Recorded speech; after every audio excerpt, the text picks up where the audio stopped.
The founding fathers of this country were concerned about the possibility that America might eventually lose our independence that the Lord has graciously given to us.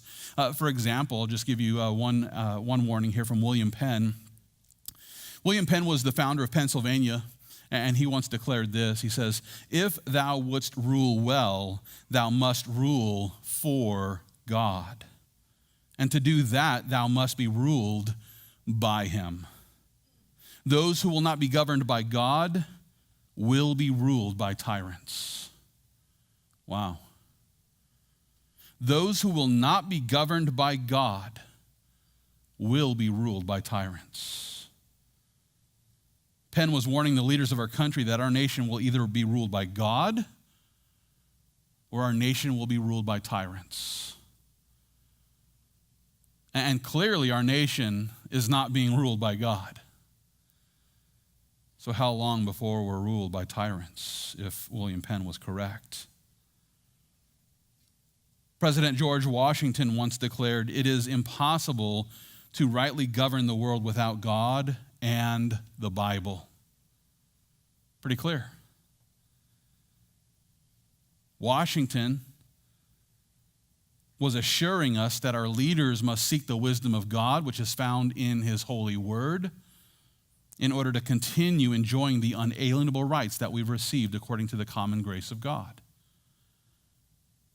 Daniel Webster, not to be confused with the TV show, he not only served as a senator, but also he was the Secretary of State, and he once said this: "If we abide by the principles taught in the Bible, our country will go on prospering and to prosper. But if we and our posterity," that's us, America, "if we and our posterity neglect its instruction and authority, no man can tell how sudden a catastrophe may overwhelm us and bury all our glory in profound obscurity." Wow. Seems fairly prophetic as we consider what's happening here in America. According to Daniel Webster, our country's independence depends on our dependent submission to the principles and precepts of the Bible. And Noah Webster, who was hailed as the father of public education in America, he once declared this, and I quote, "In my view, the Christian religion is the most important and one of the first things in which all children under a free government ought to be instructed." So much for getting the Bible out of the classroom, right? The father of public education in America is saying that the Christian religion is the most important and one of the first things that all children must learn. And under a free government ought to be instructed in the Christian religion. I actually have a world history book at the house that was printed by our government for use in public schools. It's from the early 19th century. It's a world history book that begins with the biblical creation, moves through the story of Adam and Eve, all the way following the Bible up to the cross of Christ, and presents the gospel. Yeah, that was printed by our government and used as a world history book in the classroom. Why? Well, because the father of public education said this is what the kids need to learn. So much for separation of church and state, huh? Not only that, but he went on to declare this. This is Noah Webster again. "If the citizens neglect their duty and place unprincipled men in office, the government will soon be corrupted. Laws will be made not for the public good, so much as for the selfish or local purposes, as oil is sent to China." Oh, no, I added that last part.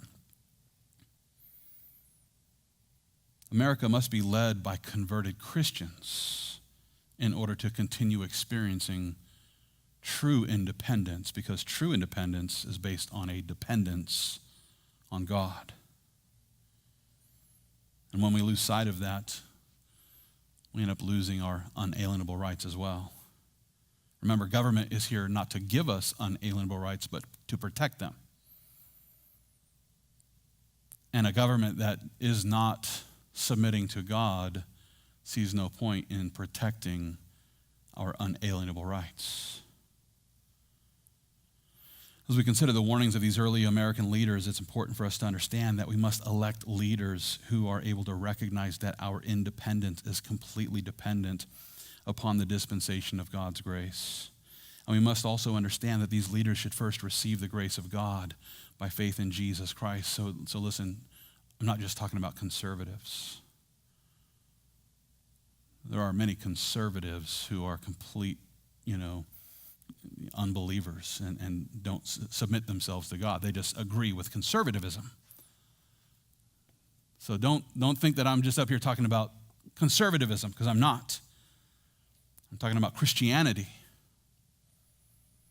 We have a form of government that truly only Christians can grasp. Why? Because it's founded in the scriptures, not conservatism. And we ought to look for leaders who have first received the grace of God by faith in Jesus Christ before we call upon them to pledge their allegiance to the flag of the United States of America and swear their oath to uphold the Constitution.